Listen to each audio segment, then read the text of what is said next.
Hello, how is everyone today? Um, I, yeah, first off, you will notice the plastic is gone. I finally got my replacement windows installed. Um, so that was a big. Actually, it worked pretty smoothly. It was just a question of getting them ordered, and I kept putting it off, and I was going to different vendors, and it was kind of oddly cost. Well, I mean, not oddly, but it was cost prohibitive depending on where you do it. And what I found is if you do it around Black Friday, you can get a bit of a discount. And so, yeah, so it came in at a decent price, and I had already had some money set aside for it. So, made a huge difference back here because this room, with the winter we're having, I would not have been able to be back here because it was so cold.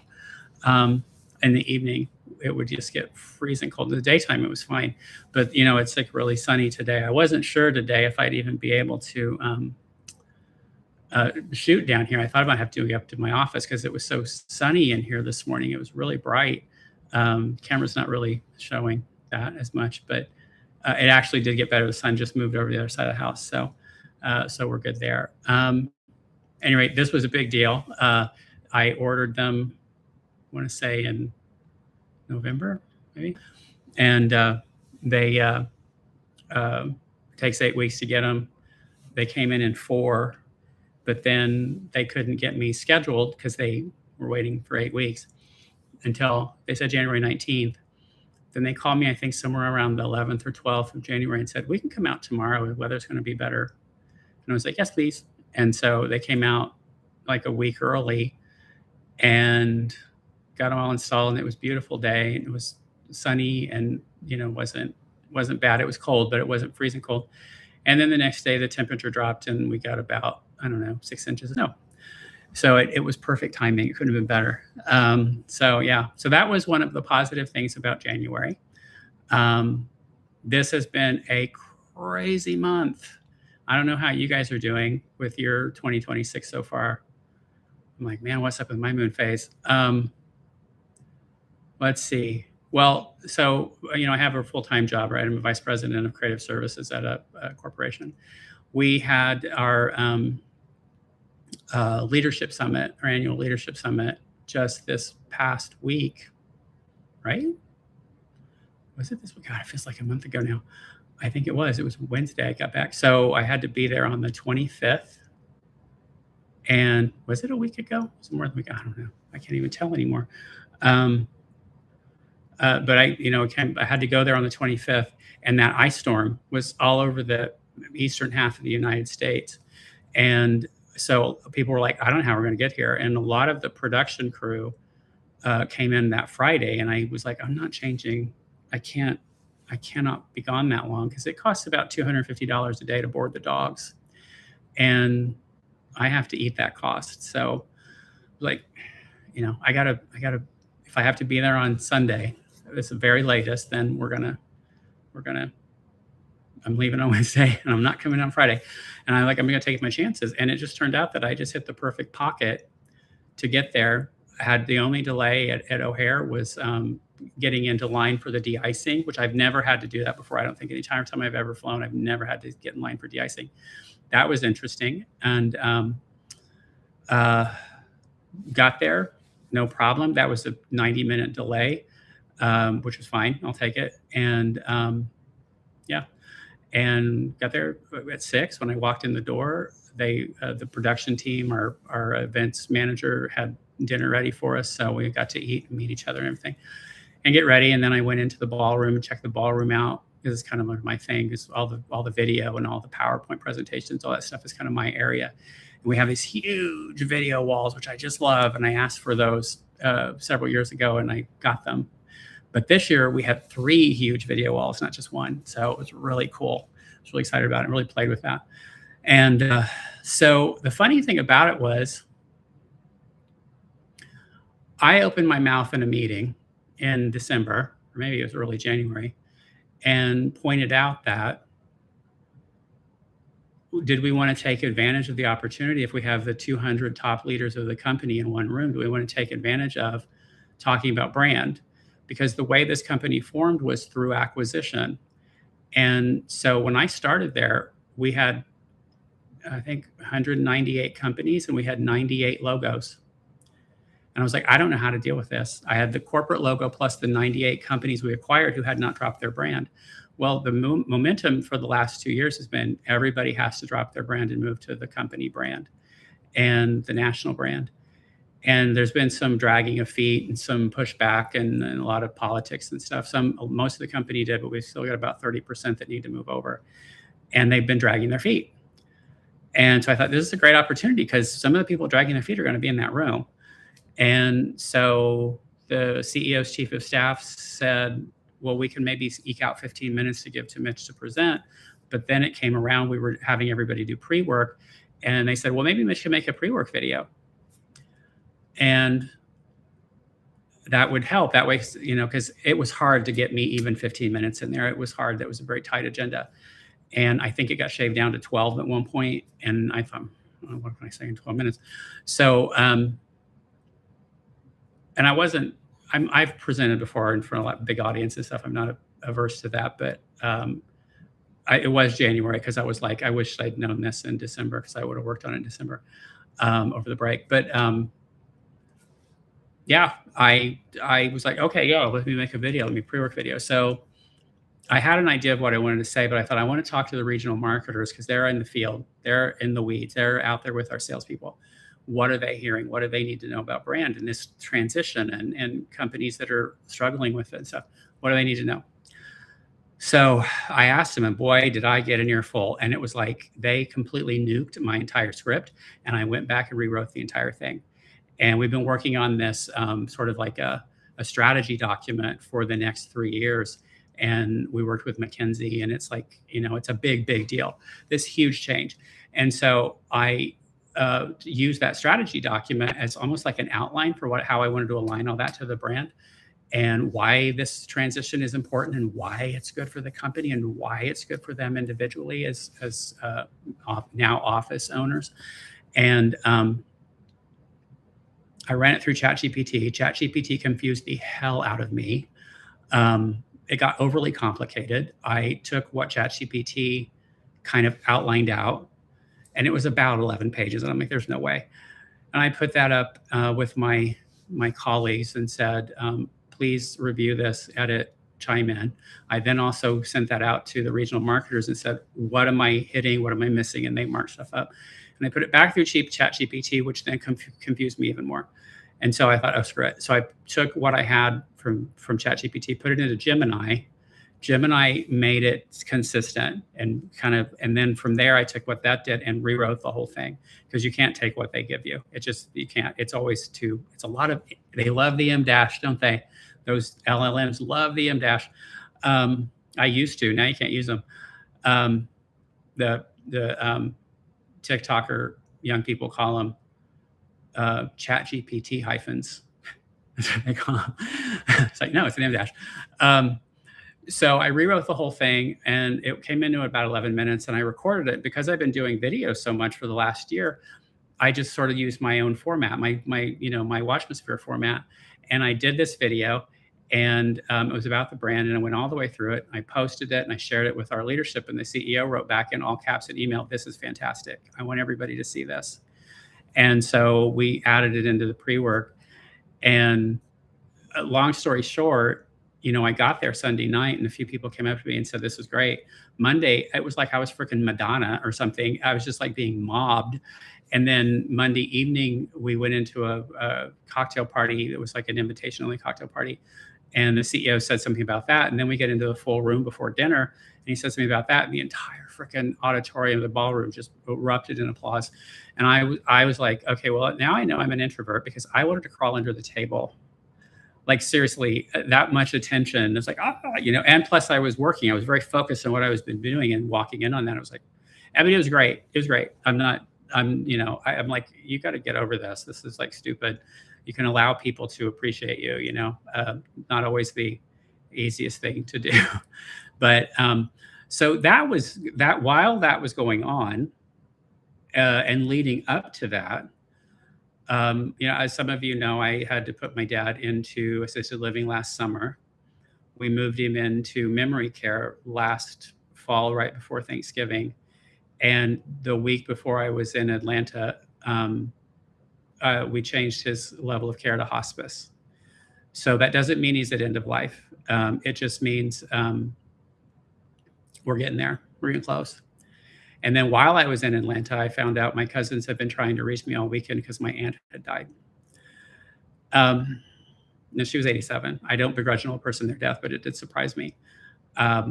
So, because I hadn't been able to get a hold of her. So this was weird. This was a weird month, a really weird month to have like this weird thing happen at work and it become highly visible. And then also at the same time dealing with my dad and then my aunt just out of the blue, kind of like passing away. Strange. But that was January. And I was like, that's the reason why I haven't been able to produce new content. I have not been able to get to it. The last time I did a live stream, I talked about the video I was getting ready to do. It's edited, but the motion graphics aren't done yet. I bit off a lot more than I could chew. I actually had my assistant. I hired an assistant to help me with my dad's estate. I taught him how to use Photoshop. He's 18, and taught him how to use Photoshop and how to crop and edit these photos for watches because I wanted to have a lot of watches in this particular video. It's actually pretty cool, and I'm committed to it. I think it's a good idea. So I had to have you do it. It's ready to go, and I'm going to work on it tonight and tomorrow. It will get published this week. You want up? Come here. Oh, you're all wet. What did you get up with you? Sorry. Louis says hello. I don't know. I think it's just wet ears. I don't know if I want him on me. You're going to sit here and be quiet? Yeah, it's coming. It is coming. I promise it's coming. But this January, I have edited so much video in the last month that it would probably be equal to probably the last 4 months of last year of just doing the channel plus work video, because I do a lot of video at work. I mean, because there was a lot of videos for the pre-work and plus my own video.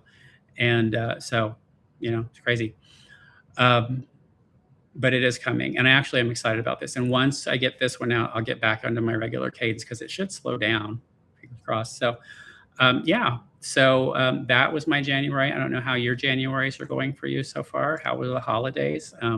My holiday was pretty quiet. I think it was nice. But my last watch of the year arrived on New Year's Eve, which I thought was pretty cool. It was the Trafford Crossroad. Let me turn it. I can't put my camera. There you go. It's I think it's called the Gavi. Yeah. I really like this watch. I like it a lot. It'll probably end up in a review somewhere. But you can see the edge of it, the back, the little Trafford rotor, and it's a 3-hand. And the dial really isn't. It's not doing what it does.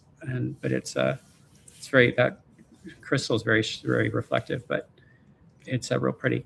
It's let me see. I want to talk about this watch in a minute. Let me take that off and put this on. Because my wrist has gotten so narrow, and I need to do something about that. Got to start lifting weights. The downside of losing weight, my watches don't fit anymore. But you can kind of see. Get my old finger in there, and that's the last thing. So, but it's on the wrist really. It's nice. It fits. It's a decent size. I think I'm not showing it well. There we go. That's better. It's a good size. My wrist is a little over 6 inches. My left wrist is bigger, but I wear my watches on my right wrist because I'm weird. And so, yeah, it's a decent size, I think, and it's got a decent profile. It's not too thick. It's a good size. I really like it. I'm really excited about this. Nathan Trafford said that he's got he's got a new series coming out for Crossroads this year, and he's also got I think he's releasing a new watch, so that's exciting. I'm excited to see what he'll do there. The watch I'm wearing today, which I did want to talk about because this was calling to me. This is Bulova. This is their Sutton line. I think the Bulova Sutton line is one of the best values in the market, and it's kind of an unsung hero, and it's a great place to start your watch collection. Look how thin that sucker is. Now it's a 3-hand with a date complication, so that it's that thin. I can't remember which movement this is. Obviously, it's probably one of the Citizen movements, but because it's Bulova. And the bracelet's really pretty too. I mean, it's a really pretty bracelet. This is a go anywhere, do anything watch. This is very much an everyday watch. It's hard to see this. I just put it back on. I'll take it back off.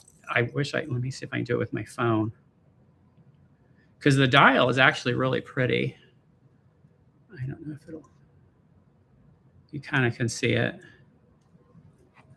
Kinda. Yeah, there we go. It's a very dark blue Sunray, but it reads kind of like black, and which is why I like it, because it'll hit the sun at certain times or hit the light, and it's like, and it's really pretty. I really like this watch. It's definitely a go-to, and it's very affordable. This whole line, the Sutton line, is very affordable. So I'm a big fan of this. I think it's just a great watch. So yeah, my top most worn watches for the year so far for January. This was number 1. Trafford was number 1. Number 2, I got this. I had been wanting this for quite some time. Let me give it a little polish here real quick. This is the Bulova Surveyor in rose gold with the purple dial. I have wanted this since the day it came out. It came out, I think, June 25. I'd wanted a Surveyor. They had the pistachio green. I got this one, and I saw this one. I was like, oh, because me and rose gold, rose gold watch, I'm there. I love it. But this purple in particular, it's not really registering. You can kind of see it. It's real pretty. It's really pretty. It's a violety purple. I love this. I brought this one with me to Atlanta. I bought a sweater from Banana Republic that's exactly the same color. And so I wore that with this watch on Monday. This one was a late edition. This one just came in. Let me see if I get this in a good polish too. Oh, and I still have the blue thing on that. This is how new this one is. This is the Snoopy from AVI8. This is, I think, P51. Is it? It's real cute. It's got a black light thing on it. The loom on this is really cool. Snoopy's entirely illuminated, but it's got a black light thing on it too, and Woodstock's hidden back there in the background. And I don't know, I'm having a hard time with that. It's really cool. I love this watch. It's great. It's just so fun. And, I like character watches. I got real heavy into SpongeBob because Spinnaker kept throwing SpongeBob at me. And I was like, stop, you're killing me. This one's fun. This is really fun. This was the second issue of the Snoopies in AVI8. My guess is, because these things sell out in a minute, and so my guess is they're going to keep doing these, so they'll probably do more. I've noticed, though, that the Snoopy license is expensive, which is why the Moonswatch Snoopies are expensive, and why the when you see even the Omega, it's expensive. It adds a lot to the cost. They must charge a fortune for that license. Oh, let me put it back this way. I'm going to have swatches everywhere. So my 4th most worn is my Alps, and I wore this in a video people asked me about. This is the Young Hunts Max Bill. I'm obsessed with this watch. This was the other watch I brought with me to Atlanta. This is beautiful. I mean, this is just gorgeous. Now, usually with Max Bill, it's stainless steel and it's very matte and it's an enamel dial. This has got that. It's silver plated, and it's so pretty. I love this watch. I was wearing that on the day of the big event in Atlanta. Brown sweater, khaki pants, dress pants, and this, and a light color shirt, and it was just perfect. It's pretty. I can't say enough about this. Profile on this is so flat, but it has it's almost like a little cloud of time, the way that it's made. It's like a little cushion. And because the domed crystal, I'm going to do a whole video about this. I keep saying that, and I promise I'm going to do it because it's ready to go. But I love this. This one I kind of wasn't sure about this watch until I changed I had to keep refitting the bracelet, rose gold. This is a Duke So. I'm sure it's homaging something. What? I don't know. Probably a Rolex. It's a turquoise dial.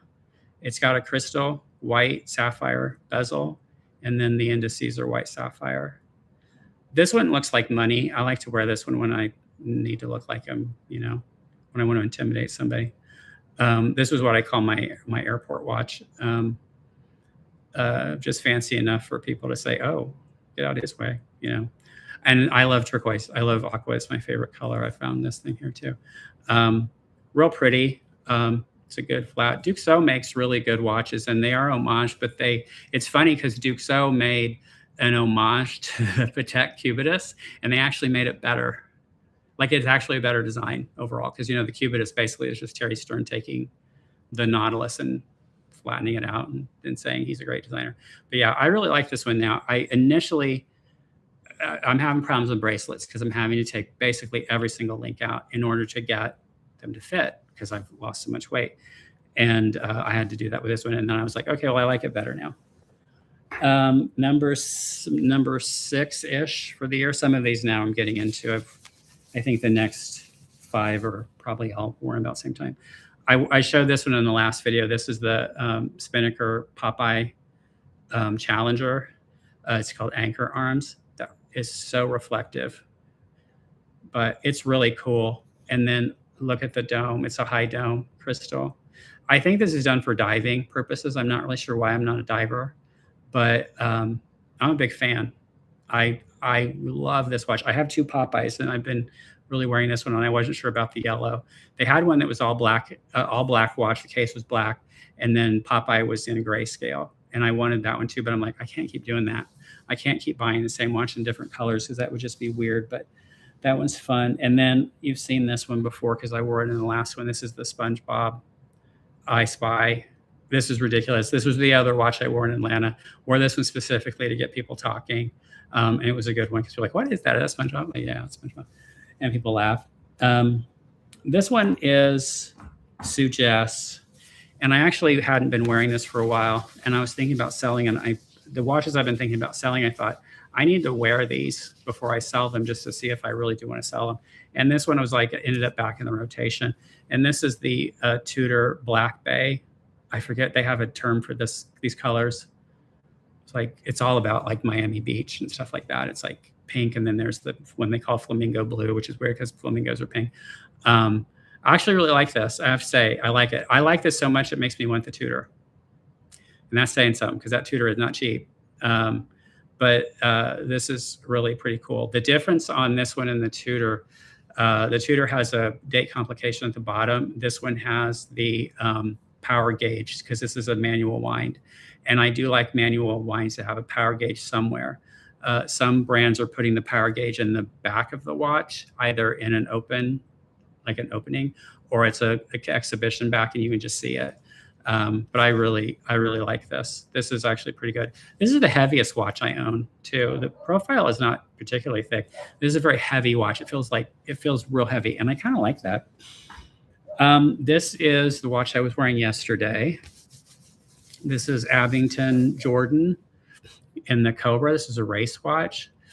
Abington's race watches are cool. The Jordan line is super cool. I do have 2 of these because I have the all black one, but it uses Mecha Quartz. I think it might be Mecha Quartz too. I'm not sure. And no, it isn't. The other one uses Mecha Quartz, and it's a 2 registers, not 3. But I really like this. This one also has, it's hard to see, but it's that Sunray in that cobalt blue, and it's the Shelby Cobra colors. That's why it's called Cobra, because Shelby Cobra colors were always this cobalt blue and white. Real pretty, real shiny. I like this. And it also has this thing here. And so that bezel turns. Now, I have no idea how to use that. I have no idea what it does. I just think it's a fun toy. It's something fun to play with. And then rounding out my top 10 for January so far is Citizen Zenshin in the aqua. I love this. I've got another Zenshin coming soon. I'm not sure whenever I decide to waste the money to buy it. But they have the Zenshin 60, and it's more of an octagonal case, and it's really pretty, and it's got a fume dial. And so I'll have another one soon. But this is titanium. It's, I think, the only titanium watch I have. So that's my year so far. And I've kind of decided this year to be a little bit more, rather than saying I have to wear every watch once, I'm gravitating toward what I want to watch during the day. That's why I put this one on today. So I'm gravitating and just letting myself gravitate. And that's going to dictate for me, by the time I get to the end of March, I should know which watches I'm wearing and which watches I'm not. And because I've been thinking about selling some of them to make room for some other things, which I've never done before. I usually don't do that. I'm usually bigger on hanging on to them. But, you know, at a certain point, you just become a watch hoarder. And then that becomes its own problem. You know, you only wear them so often. So let me go back to the thank you all. Trafford looks good. It does. The one thing I will say about this, and it's not the watch's fault, it's my fault. How does it wear? It wears perfectly beautifully, but my wrist is so thin that it doesn't, the strap needs another hole in it, which I don't think I can do. Because, you know, these straps, you see it's got that padding at the top. It's almost like at a shoulder, and then it flattens out. I don't think I can get another hole in it.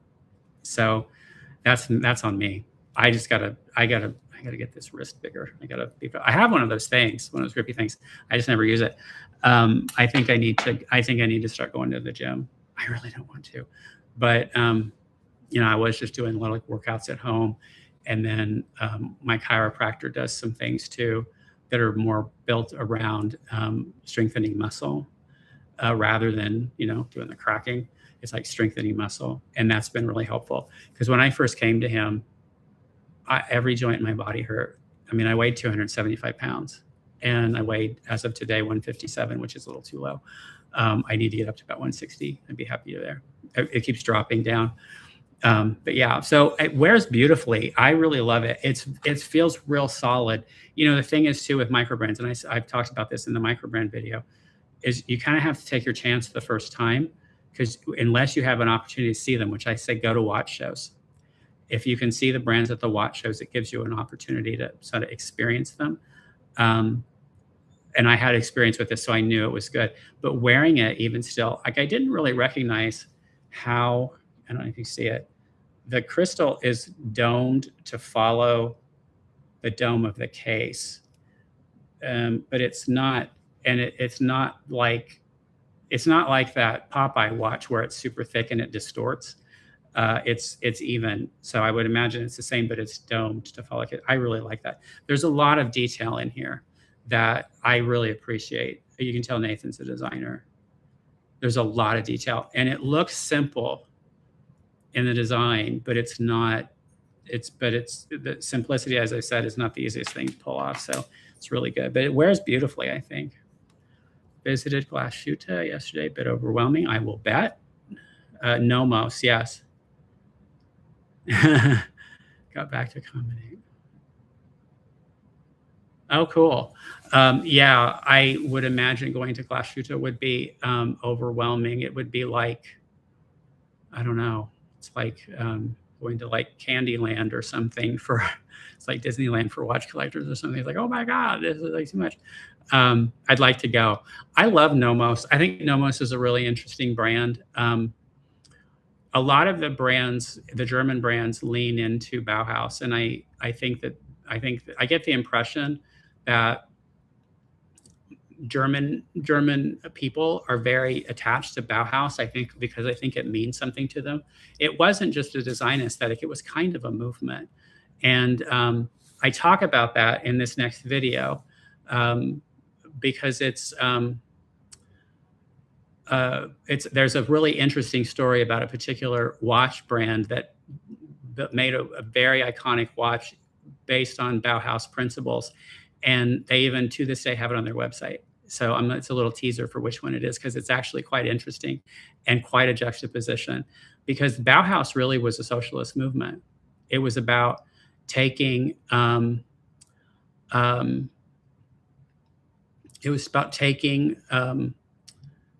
design aesthetic of Bauhaus, which is that minimalism, and then applying it to a luxury watch. And in doing so, made Bauhaus really the definition of luxury, which is exactly the opposite of what they wanted. Because what they wanted was the whole philosophy of Bauhaus was people should have beautifully designed objects in their everyday life, no matter, and it shouldn't cost a fortune, right? And that was the reason why it was minimal, right? Because they were like, well, if we really focus on this clean, classic, minimal design, we can produce these things at scale, and they could be offered to everybody. And then this one particular bougie brand is like, hey, we're going to get in on that. And then now it's like you see these, any new house build you see now is a Bauhaus house. It's everything. It's all verticality and streamlined and wide open spaces, and it's like, it's just so funny. So yeah, so underwhelming. That area of Germany looks really pretty to me, though. I think I don't know if I'd want to be there in January. I don't know how cold it was there, but yeah, weekend was empty. Oh yeah, of course. Okay, yeah, that's possible. Yeah, I think probably the best time to go there would probably be, I would say, probably spring or summer, maybe spring, maybe fall, because I think Chicago's best in the fall. I always tell people to come to Chicago in the fall. Spring in Chicago is always iffy. It's sort of like you have to go out with your winter coat, an umbrella, your sunglasses, and a light jacket, because you're going to wear all four, or you're going to use all four of them throughout the day, every day in the spring. Summer is beautiful, but it's super hot here. And then fall is gorgeous. Fall is the great time to be in Chicago. And this past year was particularly good. It didn't get really, really cold until November. So yeah. Let's see here. There's a lot of stuff going on in the world right now, and I have intentionally not spoken about it in the channel, because I feel like, and somebody kind of challenged me about this. I don't know this person. They kind of DM me that I should be using my voice to speak out. And I'm like, well, I'm not. It's complicated. But for me, I feel like with what's going on right now, the best thing I can do is this, because we all need a place to have some happiness and some joy. And that's what I can provide right now. Getting into the other stuff, I don't, it's just something I can't go down.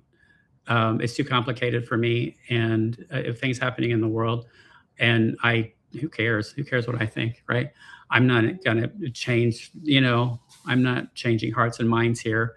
We're talking about watches, and they're wonderful little magical devices that we wear, and they bring us a lot of joy and happiness. And right now, I think that's what I can provide the world. So yeah. But really, I have to say the channel and all of you have been so helpful, so helpful. I really, this has been tremendously helpful.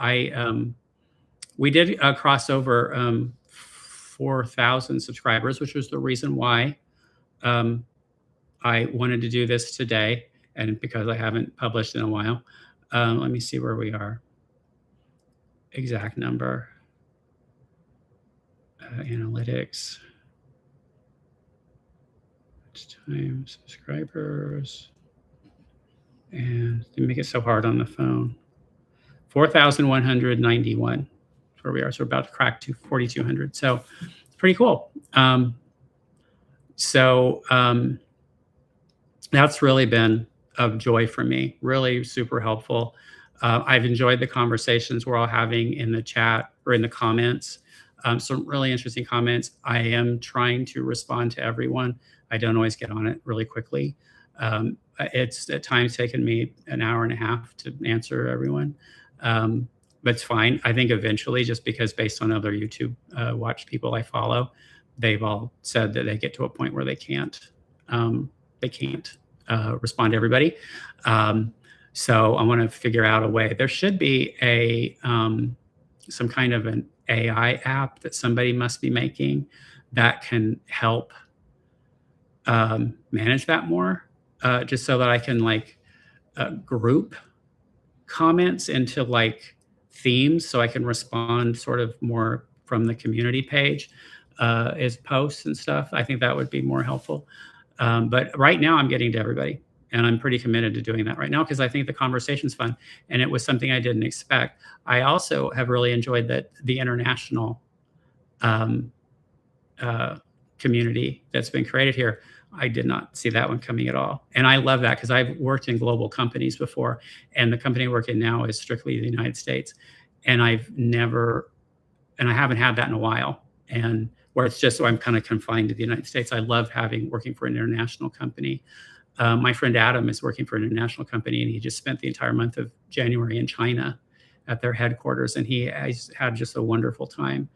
And his Chinese teammates just seem like really lovely people, and he had a great time. And so that's one of the things I love. I had a designer reporting to me at one time in Brussels. I had a whole team of designers reporting to me in kind of reporting to me. We did a sort of a joint report in Mumbai and Kolkata. I had a team I worked with of designers in Krakow. And then I had every now and then designers in Paris. And so I loved that. And it gave me a lot of perspective as how the world sees America and Americans. And people around the world really do appreciate Americans in general. But the one thing I always thought was funny was my European colleagues said that Americans are excited about everything. I always thought that was so funny. And I was like, yeah, I guess we kind of are. But I think it tends to be we're an optimistic overall. We always feel like things can be better. So let's see. What's your one watch, no cost cap, and only one? Like if I could only have one watch, oh, dude, that's like tough. The watch that I really love that's so hard. That's like causing me physical pain. It leans toward it goes into something along the lines of Patek's Calatrava, Rolex 1908. It's a more simple dial. This is based on that. I think it would be that. It's the simpler dial, which is surprising considering I have all these freaking character watches, and I've got those watches that are basically a drag queen in a watch, with the rainbow bezel and the red, sunray dial, and crazy. I have such a spectrum of things that I like, but if I had to just have one watch, it would be something like that. It would be very elegant, tasteful, simple, minimal, with a little bit of pizzazz or flair, because I do think that but the thing is that it's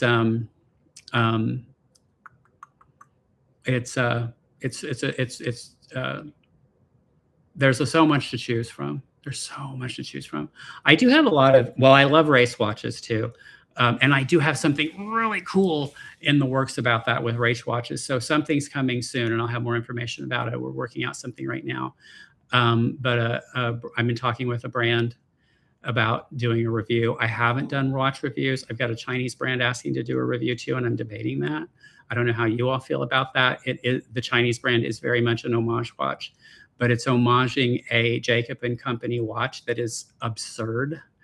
I mean, it's cool. It's super cool, but it costs $1 million. It literally costs between $600 and $1 million. And so it's almost like, well, okay, is it really an homage at that point, or is it just inspired by it? Because there's no way you could possibly homage a watch that is as complicated as that watch that they're doing. So I'm talking about that, but I have been a little bit backing off a little bit from the homage brands a little bit more when I started seeing some of them not all the brands, but some of the brands started homaging micro brands. And that bothers me when a micro brand only has 2 watches in their entire category, and now somebody's ripping them off and doing it badly, if they're at least kind of putting a spin on it or something.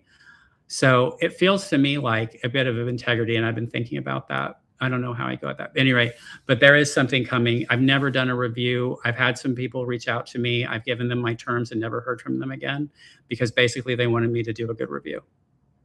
He's like, I'll give you, here's the watch. We'll give you the watch. And it'll, or one guy even wasn't even going to give me the watch. He was going to give me a press watch. I'd have to send it back and then still insisted on a good review. And I'm like, he priced out of our 3-figure range. It was a beautiful watch. I probably would have given him a good review, but the pricing is where I get troubled. And so, let me go back here. Agree by what you do. Yep. That's I really do want this to be a friendly place. That's why I was saying we need a place to get away from stuff, and I think because we love our watches and it's just such a fun hobby, let's just let the hobby be the hobby. John, happy day to you too. And thank you. Yeah. It's interesting. I don't want to go into a humble brag, but the 4,000 subscriber mark, I will hit my first year anniversary on February 7th, I think. It's not even a year. If you look at the YouTube statistics, 98% of all people starting a YouTube channel do not have 1,000 subscribers within 12 months. I can't remember the statistic. Most people who start a YouTube channel will abandon it within 6 months. And, even Mr. Beast, who has over 1 billion followers and gets hundreds of millions of views on all of his things, he didn't hit 1,000 subscribers until 2 years, 300 videos, until he figured out his formula. And that's really what it is figuring out your formula, figuring out your audience, understanding what you want to do and finding your way. And it's interesting. It's so interesting to be able to make content and be able to be our own content. Or to be able to own content, producer. It's just an amazing time. Having worked in television, starting in television and public television, I had a lot of autonomy. They gave me a long leash. And I never rose higher than a production assistant. And I was still able to produce and direct my own show. It's one of the advantages of being in a small PBS station. So to be able to do this now, it's like super fun. But yeah, the 4,000 subscribers is amazing to me. The watch how to start a 5-watch collection video is about to hit 100,000 views. There is another video. It was the character watch video that is 124,000 views, but I ran a campaign on that. I wanted to see what the campaign was about. And what I found was that you have to be very targeted. And so I don't consider that particular video having really gotten 124,000 views because it had a massive drop rate. And I do like that one. I'm thinking about recutting it though, because it's too long and it's weird. It's like 3 videos in one. Yeah, so it is a big deal, and I'm actually really excited about it. I'm just excited to see where the channel can go. There is another channel I'm starting probably in the spring, and it has nothing to do with watches. I've been working on a leadership program, and it's starting to come to fruition. And I've been working through the book, and I'm getting the book ready. And from the book, I'll make a series of videos, quite a few. And I'll get the whole channel set up, and then I'll just let it launch itself, and it'll just keep pushing videos out. And I'm hoping to affect change in the way companies organize and structure their businesses, because the pyramid model is based on a military model. And it makes sense if you think about it. Especially modern corporate structure is based, really it was established in the 50s. All those men wore a uniform, and it was men. And they came back and they built these companies, and they restructured how a company operated. There didn't used to be a CEO, used to be a president. And a lot of these things changed, and it was a military model. Gen Z is not responding to this model at all. And we as leaders have to be sensitive to that and meet people where they are, because we've got to be able to get young people in and working and understanding how to work and be effective. And it's not that they don't want to, it's just there's just like a clash. And so that's what this is really about. It's a generational thing. And I think Gen X is the generation to do this, because it's really going to be baby boomers. They're retiring. And so we're the next up. We've got to do it. And baby boomers are gone. They're out. And I think first wave millennials now too, and I think they're really open to it. So it's kind of exciting time, but it's definitely a transitional time for corporations. Surprised your one watch would not be a Rolex Daytona, right? I think the Daytona is overrated, to be honest. And my personal theory is the Daytona is really the Omega Speedmaster with a Rolex logo. Hot take. I would do probably a Speedmaster before I did that, but I have Moons watches, so I'm happy because they didn't cost $20,000 or whatever, or 50,100. The one I liked was the Rainbow Dial, and I think that one's $250,000, $500,000, something like that. But no, I think, and true racing watches. I do have racing watches. I love them. The thing about them is they're not particularly versatile. That's the thing. They're not all that versatile.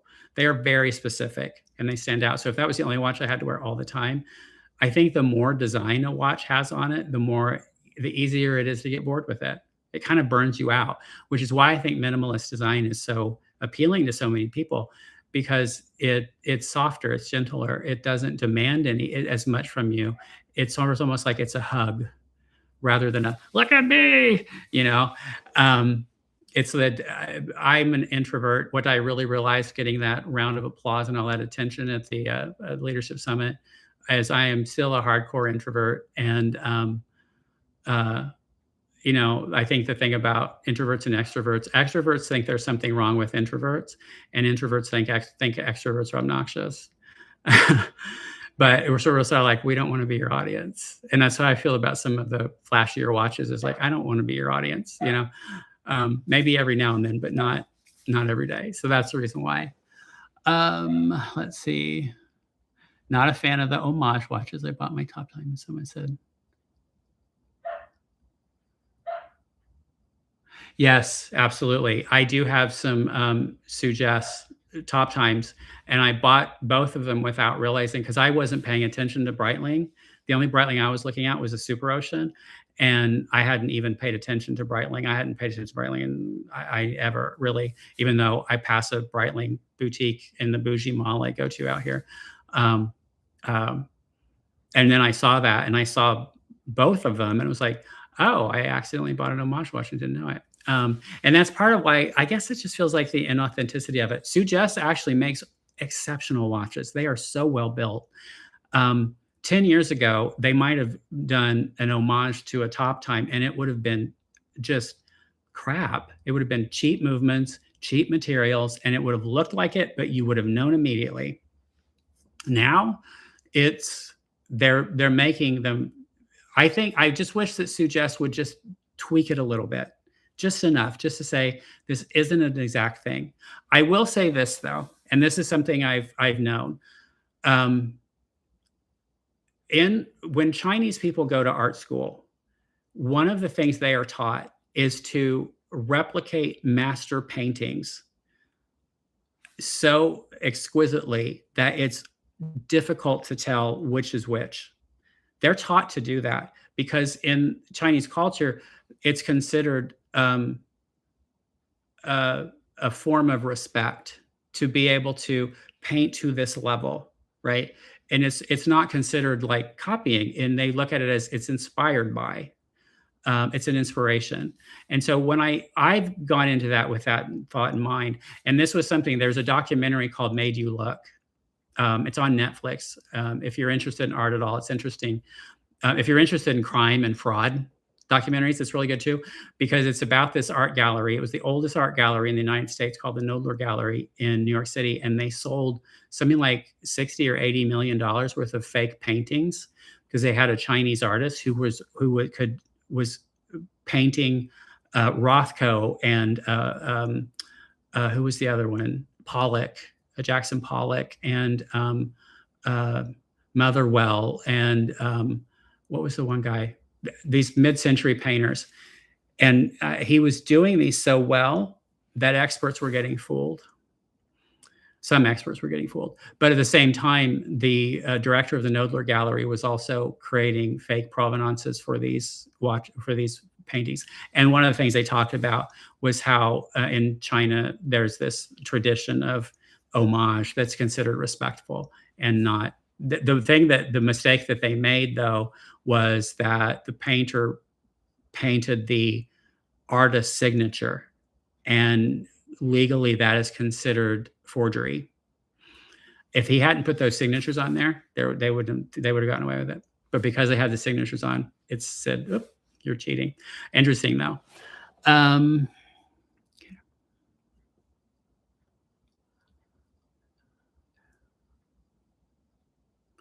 So I have heard about this, the thing about London and being robbed. There's a lot of videos floating around. There was a video of a guy in Miami Beach getting his Rolex taken off of his wrist. A bunch of guys jumped him and just pulled his watch off his wrist and ran away. Yeah, that's one of my things. Like Kevin O'Leary has said, he has these $250,000, $500,000, $1 million watches, and he can't wear them. He said he can't wear them in Paris, London, New York, Miami, or LA. And I'm like, well, where do you wear them? Why do you have them if you can't wear them? That's where I kind of get into where it's like, well, would I like to have a 1908? Would I like to have a Calatrava? Yeah, but am I going to wear it to Target? You know, I'm going to wear it to the grocery store. I just, that's why I like to have variety, and I like to spend an amount, like that 3-figure amount, but I don't want to like go crazy or hog wild on it. I cannot wrap my head around that. But maybe if I had $500,000 or $500 million in the bank or something, you know, or like a billionaire or something. Because I just saw this video about this news thing that Jeff Bezos has a mansion in LA that has the tallest residential hedge wall in the country, and it is illegal. It's something like, it's insanely tall. It's like, I don't know, 30, 40 feet tall. And it's only supposed to be, I think, 48 inches. That's the code, is 48 inches. And he's fined every month for this. And they fine him $1,000 a month, and he just pays it. You know, it's like Paula Poundstone used to make this joke that in San Francisco, she would park illegally and she'd get a $100 ticket. She's like, well, I paid $100 to get a good parking space. You know, it's like, okay, I'll just pay it. It's kind of the same thing. When you're that rich, they need to fine him, you know, $100 million a day to get him to take the hedge down. He won't, but you know, then he would just sue him or something. But yeah, so let's see. Oh, this is interesting. Legacy media being replaced by indie reporters and podcasters. My friend Adam actually used to be a broadcast reporter, and he's transitioned now, and he's working with this AI company, and he's been working with a lot of tech and everything. He's been doing some interesting stuff, and it's sad, but but I do think the independent. Here's the thing: something had to happen. The problem with the independent. You know, there's two ways to look at it. There was this idea that there was always a gatekeeping in sort of broadcast, right? There was somebody gatekeeping. Now there's everybody kind of gets to do their own thing. The problem with that is, though, for me, is it's too easy to go down narrow paths. That's where I think it's a problem. But I don't know how to solve it, because you could argue that the major media outlets 10, 20, 30 years ago were doing the same thing. So it's just that there's more people doing it and there's more voices. So I don't know. This is the world we live in. It's just, I don't know. Social media has opened the floodgates, and I think we're going to have to figure it out. Just have to figure it out. I don't know what the answer is, to be honest. If I knew the answer, I'd be sitting in the White House right now. I'd be sitting in some throne somewhere.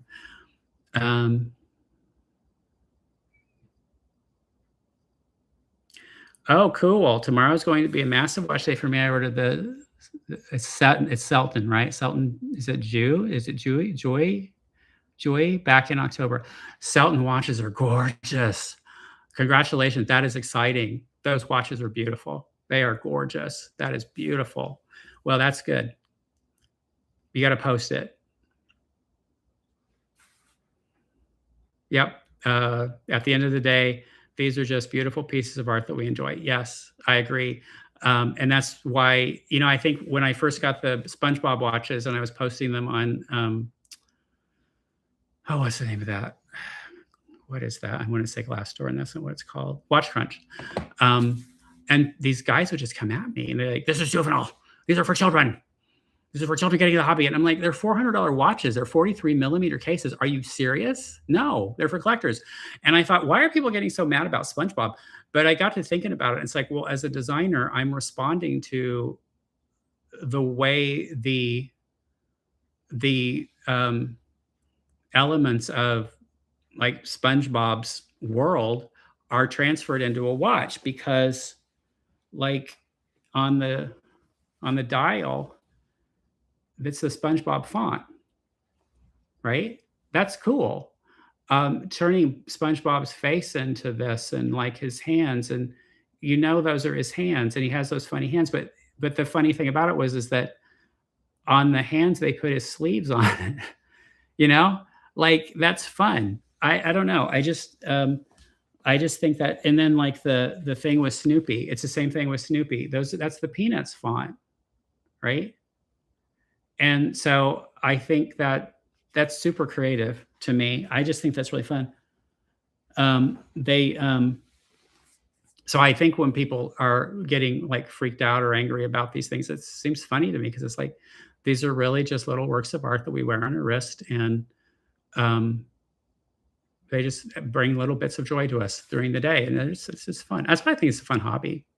I think it's a fun hobby. Oh, Versailles chair. Yeah, I got to look that up. That's interesting. Yeah. Yeah. In some parts of London, it's cheaper to get a parking ticket than pay the hourly fee. I'll bet. There used to be, we had a mayor in Chicago many years ago who, rather than, being fiscally responsible and cutting the budget, he sold the parking, all of Chicago parking. He sold it to some hedge fund in Argentina or something. And there's a toll gate here for a road called the Skyway, Chicago Skyway, and it bypasses I-90, and you can get east very quickly and south on the Skyway. And that, when I first moved here, was 50 cents, and it's something like $12 now. I think it's 12. If anybody knows, if you've gone through it recently. I haven't been through it recently. Maybe it's 8. I don't know, but it's super high. And parking in Chicago now, I do appreciate the digital parking thing where you punch in a code on your phone in the app, and you're covered. But it's really expensive. In some neighborhoods in Chicago, I'm like, no, I'm not paying this. Like $10 for 20 minutes or something like that. It's insane. So I was like, no, I'll just walk, whatever. But yeah, I would imagine that's true in London too. I need to get to London. What tasks did I do in the broadcast industry? So I went to Ball State University and I got my degree in telecommunications. And then my first job was out of college was at a public television station called WIPB. WIPB produced The Joy of Painting with Bob Ross. That was our thing. So I got to be on his production crew. We did 2 seasons, but he would shoot across 2 weeks, so 10 business days. And so 27 episodes shot, and it wasn't even 10 full days, because day 1 was setup. Day 2 was when we started shooting, and it was usually midday. And then he always wanted to be finished by Thursday afternoon of the following week, because he wanted to get out of there. So we do 27 episodes and it's like clockwork. That crew, he'd been working with that crew since almost the beginning, and it was clockwork. He would make a mistake, and it was all shot in real time too. Those shows are shot in real time. He's actually doing that. There's a painting off to the side, and he's painting it, and he's looking at that as a reference. So you can kind of see him doing it. And sometimes when he'll say something like, "Let's get a little crazy here. Let's just put a tree right down the middle," right? The director, Sally Shank, would be sitting in the control room. Every time I see these now and I see him doing that, I can hear her doing this, "Bob, no!" Because if he screwed it up, we'd have to start all over. You can't scrape that off, right? They can't make an edit. And she was like, "No, don't do that." And I thought that was so funny. I honestly think he did it on purpose just to freak her out. But that was, sometimes he would say something and then he would stop, and he wouldn't move, and he'd say, "Edit that part out." And then he would just keep going. But he knew, but they knew it. they had it down like clockwork. It was a lot of fun. I started out as what's a board operator. What a board operator is you sit in a control room with a big switcher in front of you, and you've got all the satellite feeds coming in for all the shows, and you switch, and then you have a whole room of tape decks. We had a digital beta, which was not the same as beta. We had 1-inch reels. We had 3/4 inch, which was old school, and we had a bunch. We had what was the ones? I forget what that. Oh, it was well, we had beta, and then we had digital beta, and then we had VHS, and sometimes we would record things down on VHS and play them back, and that was part of the job, was do the recording, keeping the library up, and I had to watch, in the 19 months I was a board operator, I had to watch Barney and Friends twice a day, every day for 19 months. And the thing was, Barney and Friends producers produced the first like 21 episodes and then didn't produce more episodes for about a year. So I watched the same. I could actually tell which one they were just by looking at the title card in the beginning before we aired it. It was awful. That was painful. I mean, that was just the worst. But so I eventually became a production assistant. There was it was Minnetrista Cultural Center, kept asking the station general manager to do a show about art in the community, and they would underwrite it. And he gave it to me and said, "What would you do?" And I said, "Well, I'd like to just interview local artists. I'd like to go to their studio and watch them paint or sculpt or whatever they do." I said, I could just do that. I said, and what he was saying was, why don't you have artists come in and we'll put up easels and you'll just talk about them in the studio. And I'm like, art happens in their studio, not in our studio. And that would be so boring. But and then we did the pay, I mean, it was like, no way. It was like, so no way. And so it was called Portrait of the Artist. I did 13 episodes. I think I interviewed, was 2 or 3 artists per episode. And it was awesome. I loved doing it. It was so fun. I had complete autonomy. The mistake I made in hindsight, because we were PBS, we had licensing agreements that we could use BMI or ASCAP registered music, meaning copywritten music, meaning pop music. And that's what I did. I used it. In hindsight, I shouldn't have done that. I should have used royalty free, because then one of them, BMI or ASCAP, one of them, probably ASCAP, renegotiated with PBS and they had to pay for it. And they had to, those shows never aired after that. They couldn't re-air after that. It was a few years after I'd left. I left there and I did corporate for a while. I worked for a lobbying group, and I did that for a year. Moved down to Florida and tried to break into television, film down in Florida at the time. And that was when I decided that was actually when I was working part-time at I forget, it was like a mental health facility. And I started doing PowerPoint for my supervisor. It was a part-time job contract. And people liked what I was doing in there. And they asked me to start doing theirs. And I started doing everybody's PowerPoint. And then I moved back to Indianapolis. My brother was getting married, and I just decided Florida wasn't working out. I wasn't. The thing about Florida is I moved down there because I wanted to be close to the water. You can't get anywhere near the water in Florida unless you're a multimillionaire. You cannot get anywhere near it. But the thing that threw me over the edge was I had interviewed with an underwater documentarian. He did a lot of work for National Geographic. I can see this man in my mind. I cannot for the life of me remember his name, so I've had a hard time looking him up. But back in the day when they used to do underwater diving, you were diving with a camera connected to a cable connected to a tape deck up on the ship. And so they couldn't go very far. They had to be very particular about how they did it, and they had special equipment for this. And they needed somebody to go out on a 2-week shoot. So I got to be on that boat for 2 weeks. And honestly, if I had gotten that job, I would not be sitting here right now. I would be out on the ocean somewhere shooting barracuda and coral reefs. That was my dream job. But I have vertigo, and I can't, when I'm underwater, I can't tell which way is up. And so he sent me to, they wanted to hire me and they sent me to a scuba diver instructor and he brought me into an Olympic pool. We got into the deep end. Deep water freaks me out a little bit. It takes me a little bit of time to get used to it. And he said that comes with time. When you're underwater, you'll get used to it. So he wouldn't worry about that. But he would have me get in the fetal position and he would curl, he would take me and he would flip me and I'd start spinning in the water. And the goal was to figure out which way was up. I always went either down or sideways. I never could find my way up because I was all like floating around. And we did, and it was 3 days of torture and I kept throwing up. It was awful. And I had to stop it. And I said, I don't think this is going to be for me. So I was bitter.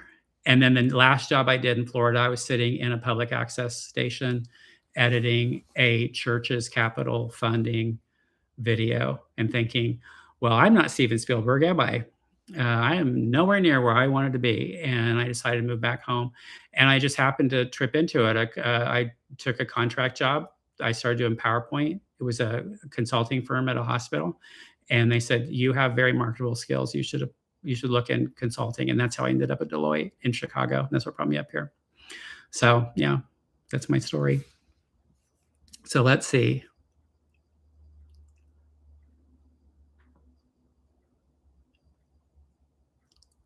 Yeah, Chicago's trains are pretty good. The only problem with Chicago's trains is they're very like north and south.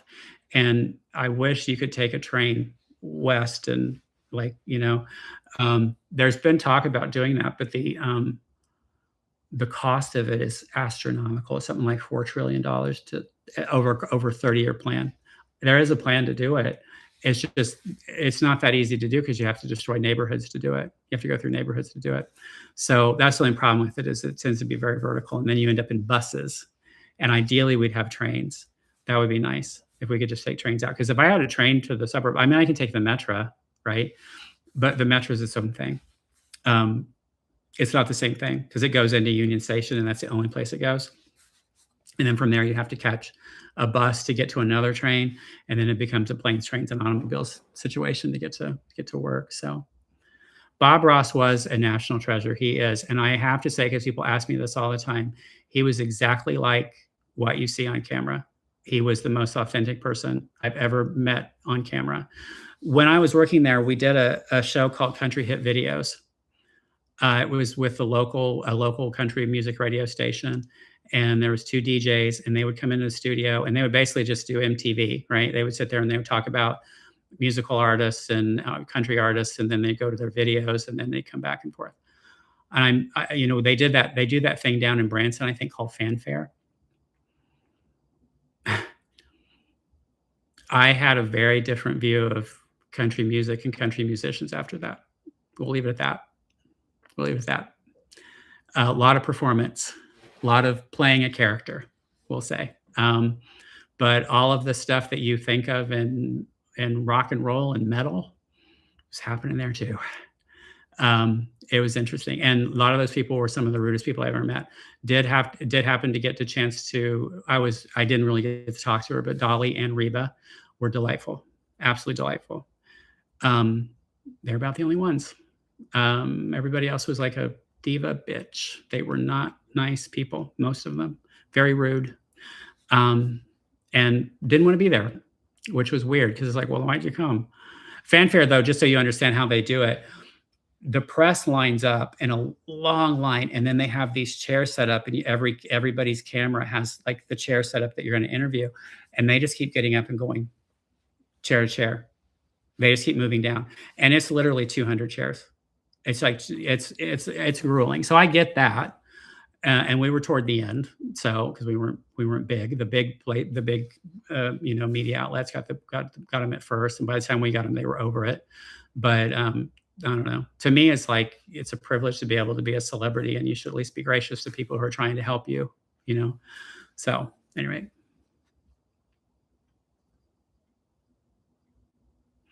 It's not as segregated as you would think. I lived on the South Side. I lived in Bronzeville for a while. It is segregated. And that was Mayor Daley Sr.'s master plan. So, yeah. But one of the things I do notice, though, living out in the burbs is how not diverse it is out here. There is some diversity, but there's not a lot.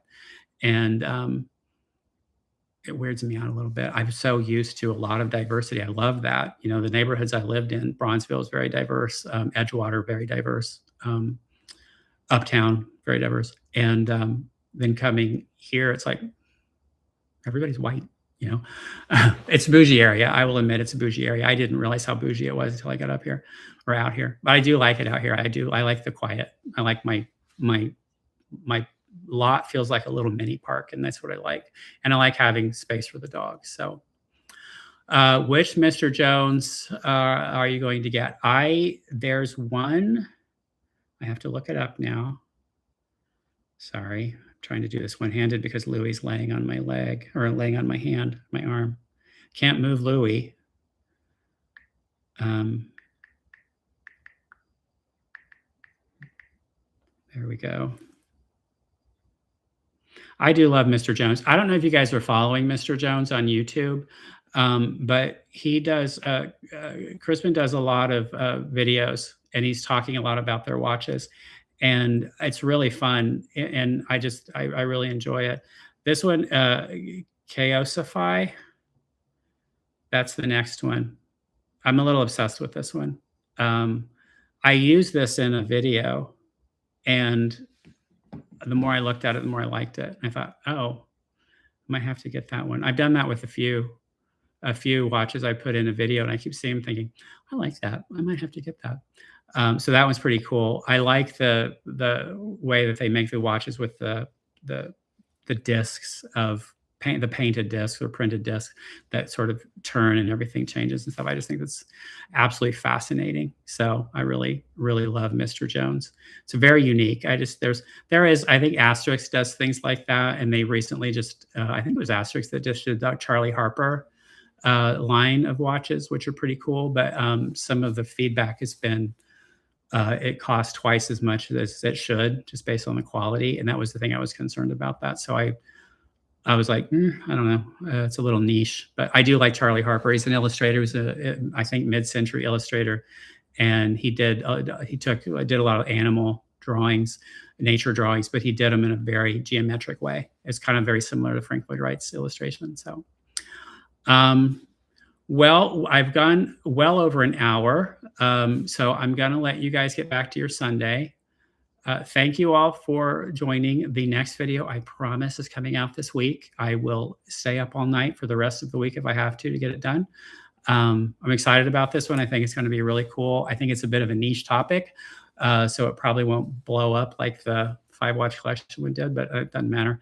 It's all part of a larger series. So yeah, thank you. It's been a great chat. I appreciate it. So more coming though. And again, thank you all for subscribing and coming in today. I really enjoy this. I actually kind of like that we have a small group coming in. It gets harder to manage when we got 300 people online. So right now we'll take advantage of that. I really appreciate that. So anyway, until next time, stay complicated, and I will see you in the Watchman Sphere. Have a good day.